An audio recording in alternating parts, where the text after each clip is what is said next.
Hello, welcome everyone. So today's discussion is regarding the current issue which has been recent between Nepal and India.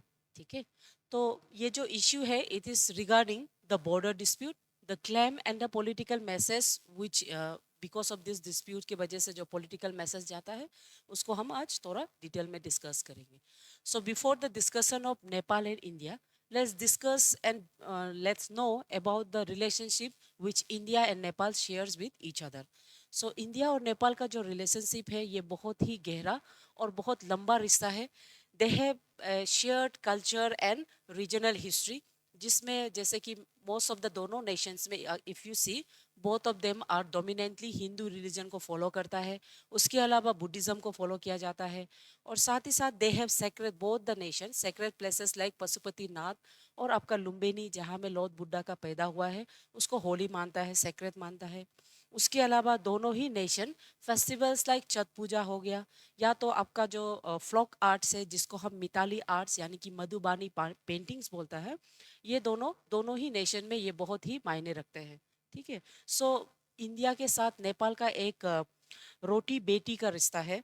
और historically अगर हम देखें तो आपका जो नेपाल और इंडिया सिंस 1950 का treaty of friendship and peace का जो एग्रीमेंट के तहत वो लोग का जो बॉर्डर ओपन बॉर्डर शेयर करता है, और जिसमें फ्री मूवमेंट दिया जाता है both the citizen of Nepal as well as India के लिए.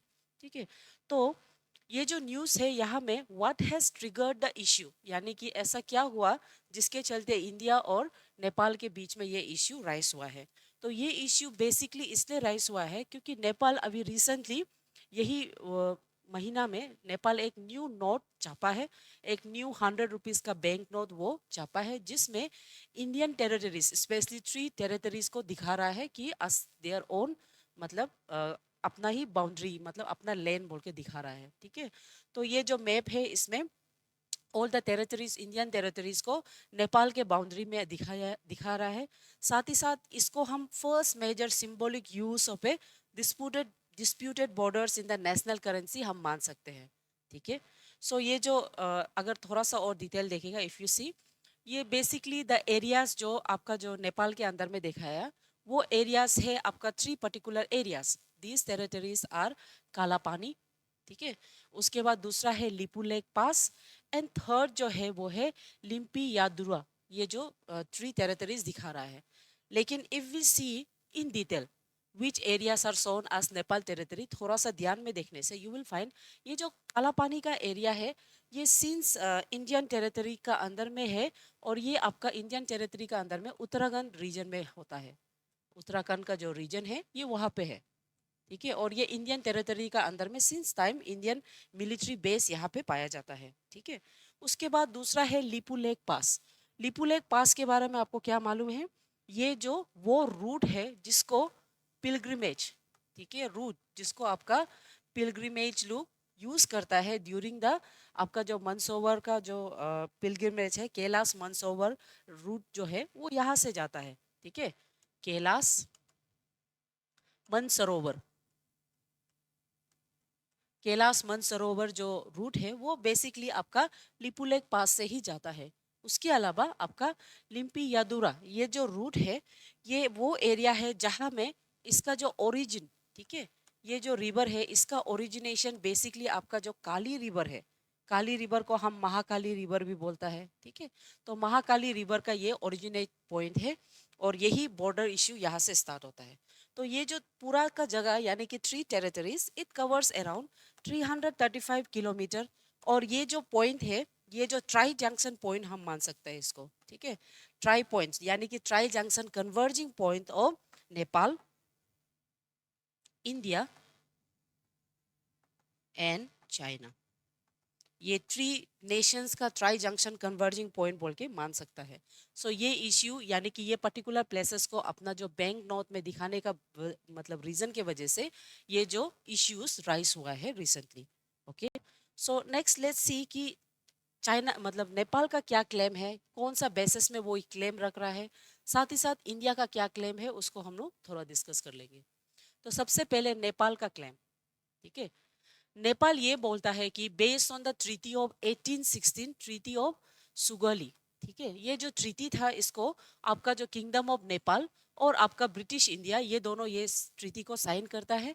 एंड ये ट्रीटी का इंटरप्रिटेशन के बेस पे ही बोथ नेपाल और इंडिया अपना क्लेम रखता है, क्योंकि according to the kingdom of Nepal, जो ब्रिटिश इंडिया के साथ जो ये ट्रीटी को 1816 में साइन करता है, नोन एज ट्रीटी ऑफ सुगली।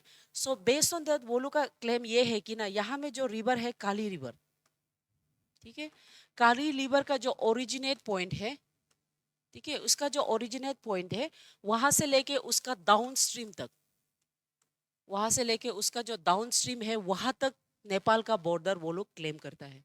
लेकिन इंडिया का इंटरप्रिटेशन ये है कि ये रिवर जहां से ओरिजिनेट करता है उतना तक only, only point of origin, सिर्फ पॉइंट ऑफ ओरिजिन ही नेपाल का बॉर्डर है।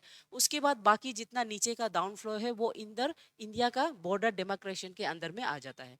सो ये interpretation based on the treaty of 1816 के बेस में नेपाल का और इंडिया का अपना इंटरप्रिटेशन है।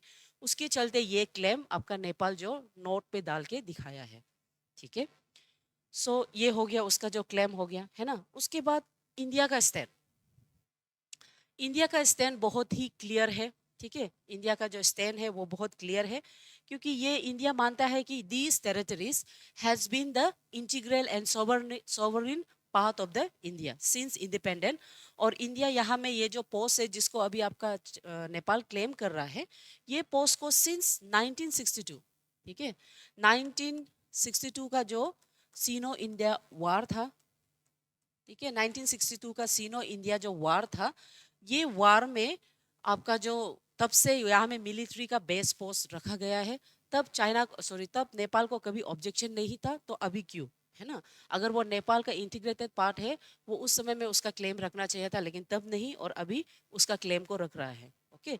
और साथ ही साथ इंडिया का स्टैंड ये भी है, अभी जैसे कि आपका अगस्त में, है ना, अगस्त में यूजिंग द लिपुलेक पास, लिपुलेक पास को यूज करके बोथ आपका चाइना एंड इंडिया, ठीक है, चाइना और इंडिया लिपुलेक पास के थ्रू अपना जो ट्रेड एग्रीमेंट है उसको फिर से रिन्यू कर दिया है। और तब जाके आपका जो नेपाल है वो फिर से अपना ऑब्जेक्शन दिखाया है। But ministry of external affairs of India वो बोला है कि सच जो ट्रेड अफेयर्स 1954 में भी चाइना के साथ रखा गया था, तब भी नेपाल का कोई ऑब्जेक्शन नहीं था। लेकिन अभी 2025 में नेपाल उसको ऑब्जेक्शन और सर्टिफिकेट जस्टिफिकेशन नहीं दे सकता है, ठीक है।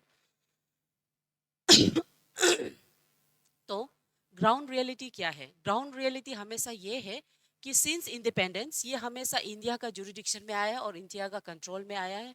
और इंडो चाइना वार के बाद समय में भी ये जो इंडिया का मिलिट्री बेस ये जगह में सेटअप था। तो साथ ही साथ यहाँ में नेपाल का कोई फिजिकल गवर्नेंस या तो बॉर्डर इंफ्रास्ट्रक्चर यहाँ पे नहीं है। सो इसलिए ये इंडिया का रियलिटी है, ग्राउंड रियलिटी, और इंडिया का ये क्लेम है, ठीक है।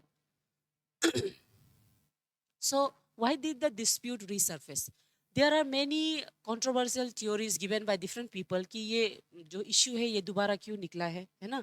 लेकिन if we see क्या चीज़ है जो ये फिर से निकला है बोलने से, सबसे फर्स्ट हो सकता है आपका इंडिया का जो agreement, recent agreement with the China, recent agreement with the China, जहाँ में वो ट्रेड को फिर से रीसरफेस करेगा विद चाइना, है ना, recent agreement of the India with China to resurface the trade agreement, ये एक पॉइंट हो सकता है ना।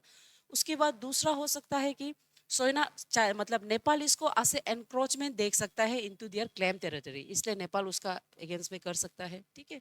उसके अलावा political, domestic political pressure and nationalism का कंसेप्ट भी हो सकता है। और उसके अलावा स्ट्रेटेजिक मैसेजिंग टू इंडिया, ये भी एक फैक्टर हो सकता है, ठीक है।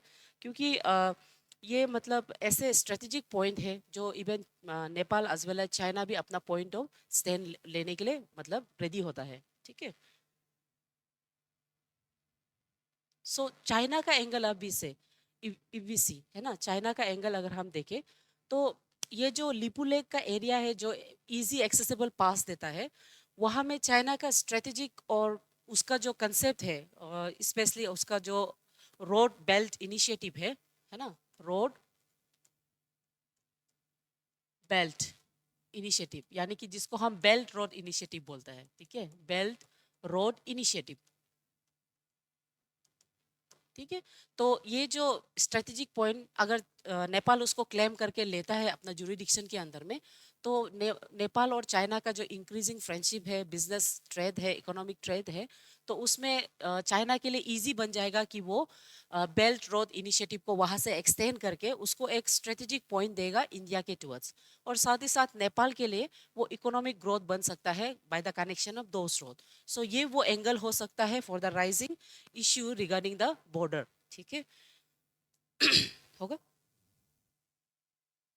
Next, if we see political significance, अगर हम पॉलिटिकल सिग्निफिकेंस देखें, तो पॉलिटिकल सिग्निफिकेंस में इस तरह का सिंबॉलिक जो पिक्चर एसर्शन डालता है, symbolic assertion of the map, वो बेसिकली सॉवर्निटी को शो करता है एंड उसका formal entrench for the claim उसको शो करता है। साथ ही साथ वो एक मैसेजिंग टूल हो सकता है, symbolic escalation then the military escalation जिसको हम मान सकता है। ठीक है, और ये उसका एक अटेम्प्ट हो सकता है जो आपका नेपाल कर सकता है, लेकिन this attempt without any factual facts वो कभी सही नहीं हो सकता है। ठीक है, सो इंडिया का जो रेस्पॉन्स है, इंडिया बहुत ही मतलब एकदम गुड अप्रोच में है ना, फ्रेंडशिप अप्रोच में वो इंडिया जो कर रहा है विदाउट एनी मतलब discuss. So India has officially ऐसा स्टेट किया है कि नेपाल का जो मैप है वो यूनिलैटरल है एंड फैक्चुअली इनकरेक्ट है। ठीक है, और मैप को जस्ट आपका जो मैप है उसको करेंसी में प्रिंट करना, वो आपको उसका कंप्लीट पावर एंड जुरिडिक्शन नहीं देता है। ठीक है, और dispute should be solve through dialogue and boundary commission के थ्रू सॉल्व होना है। तो नेपाल जो सॉरी इंडिया, इंडिया से नेशन हमेशा पॉलिसी ऐसा पॉलिसी फॉलो करता है, इंडिया का पॉलिसी। ठीक है, इफ वी सी इंडिया का पॉलिसी में इफ यू सी वो हमेशा नेबरहुड फर्स्ट पॉलिसी यूज करता है। नेबरहुड फर्स्ट पॉलिसी, ऐसा पॉलिसी जो हमेशा अपना नेबरहुड के साथ एक ब्रदरहुड का रिलेशनशिप मेंटेन करे। और नेपाल के साथ तो हमारा एक रोटी बेटी का रिश्ता है, रोटी बेटी का रिश्ता है। ठीक है, सिंस टाइम।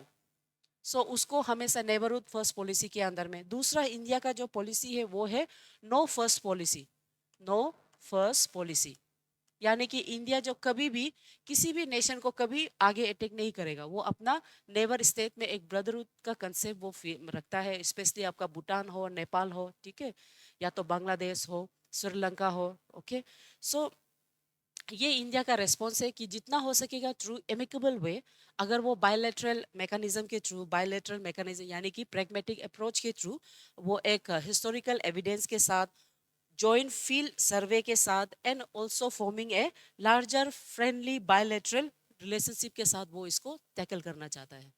ठीक है,